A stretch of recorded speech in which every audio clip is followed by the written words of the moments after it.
between leading a life of Christ and leading a good life. That's what we're facing.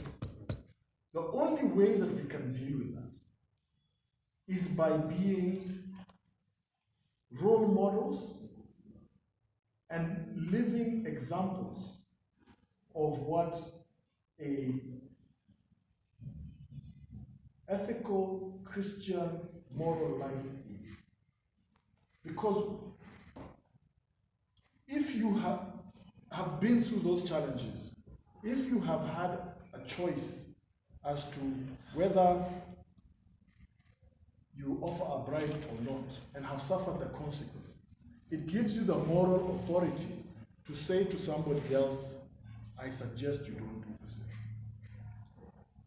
What we lack, what the biggest vacuum we have today, are people who can say that I am walking the talk. And that, I think, is the biggest contribution that you can make. It is faced by people who are in law, by people who are in construction. Somebody is supposed to bring 5 bags of cement, he brings 4, he sells 1. We see it across the board. The only thing that we can do is making sure that we are an example. Engaging people, I think, is an area where you, as people who are thinking about and studying about evangelism, are much better equipped than I am to tell you how to do that. But from where I stand, it's really about living a life that you can vouch for how you behave and who you are. Yes, sir. You want to share with us an experience or a time when you have needed to take a stand, if it is okay with you to share with us an example when you have needed to take a stand because of your values or principles, to demonstrate this? You know, actually, it's very interesting that, one of the things that we, as a company, do is we solve complex problems, some of which are with government. We have a situation in a country which I will not name, where the investor was being told that their taxes would be increased to a level that was not really possible for them to function. They would have been basically working to pay taxes, they would have made no profit and would have had to close their business quite quickly, lay off over 300 workers, etc. as a result. And this demand was coming from a minister, saying that you guys are exploitative, you're not paying what you're supposed to do, so I'm going to multiply by 10 what you're supposed to pay. Now, our organization stands for a methodology that solves problems in an ethical manner. And our biggest competition actually are people who say, don't worry, I'll go and talk to him. Yeah? And I'll go with a briefcase and I'll solve the problem and it will be over. Most, or not most, all the companies that are our clients are, whether they do it because they have to or not, I don't say, but they all come to us because they cannot follow that route. And so in this particular instance, we essentially had to build a campaign that spoke to the fact that this increase in tax would cause this organization to go out of business. It would make the country a place that is unattractive for other investors to come. It is unfair, is against all the contracts that had been signed, and we had to use a number of different tactics. One of them was to get the newspaper to write opinion editorials and articles about the subject, which now made this conversation that was being had in private something that was a public debate. And so the minister had to now face some pressure as a result of everybody saying, hang on, that doesn't seem to make sense. For example, we published a graph to show that that level of taxation would have been far higher than any other level in the whole world. therefore, how will this country be attractive in terms of investment? We also found other people who could be messengers. Remember I talked about messengers and messages? The message was being communicated, and the company leadership was saying this is not possible, but we also got other third party to communicate the same message to the same minister. And that person was an influential person for other reasons. They had influence because they had positions of authority in the party. And so the minister started paying attention. And so we coordinated a series of interventions, both public and behind the scenes, that resulted in the minister actually agreeing to come down from that demand and for the operations of that company to continue. And as a consequence of that, additional business and investment came to the country. And as a result of that, the number of employees grew from 300 to 450, and hopefully continues to grow.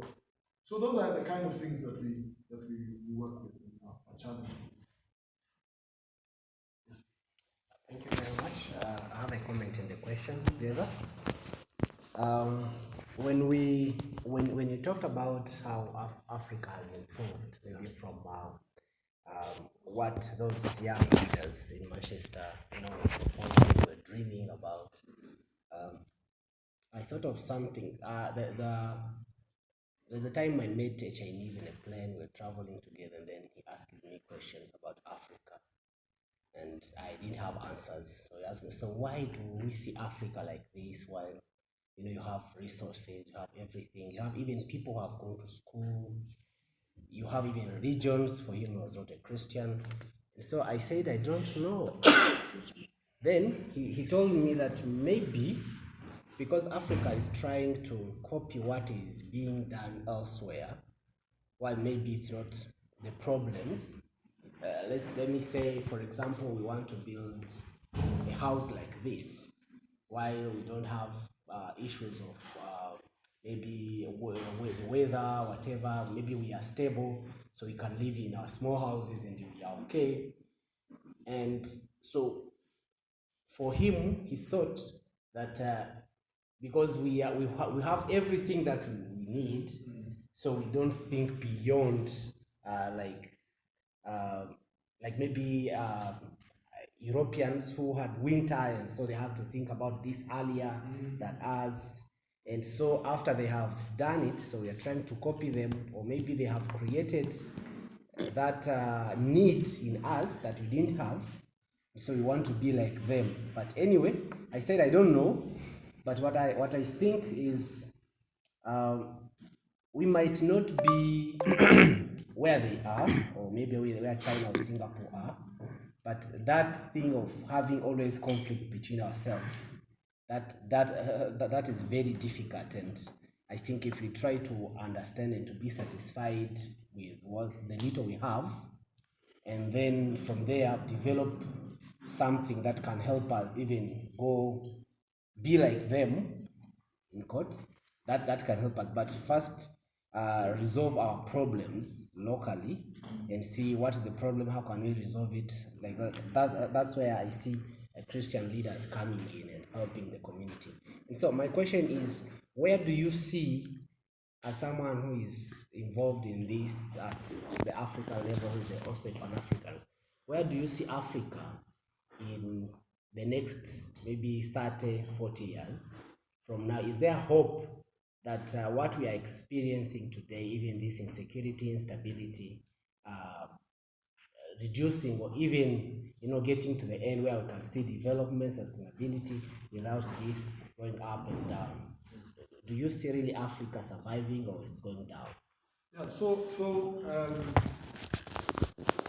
I think first and foremost, and I did mention this, I think homegrown vision, definition of success. What is our definition of success? Is our definition of success driven by Hollywood? Or is it in definition based on the Bible? What is our definition of success? So important, because that's what defines how you behave and when you get satisfied and when you don't get satisfied, right? Because if you find fulfillment in Ferrari, then you behave in a way that takes you towards that road, right?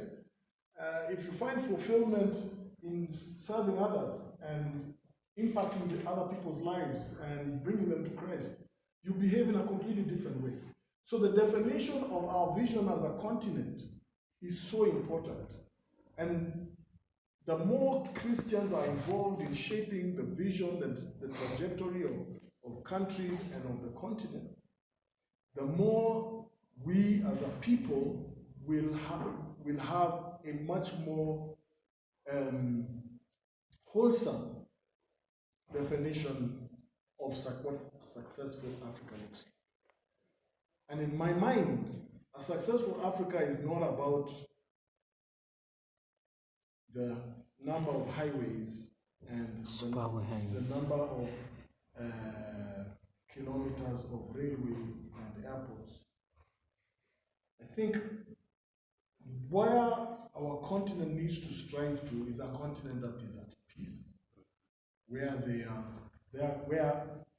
conflicts are normal, conflicts will happen, but that conflicts are resolved in a peaceful and constitutional manner, where there is respect for fellow human beings, but where the dignity of every single man, woman, and child is assured by each other, but not by their own right to achieve their own dignity, but by the way that our community and societies are structured, assures that no one lives a life without dignity. Yeah? So for me, that's the kind of aspiration we should see. What does dignity do? It means that you're not begging. It means that you have clothes, that you are clean, that you are healthy, that you have knowledge, that you have a way to earn a living, right? So for me, that's a very important objective that we should try and work for and work towards. And so we are still a long way, despite the roads and the high notes, these other things.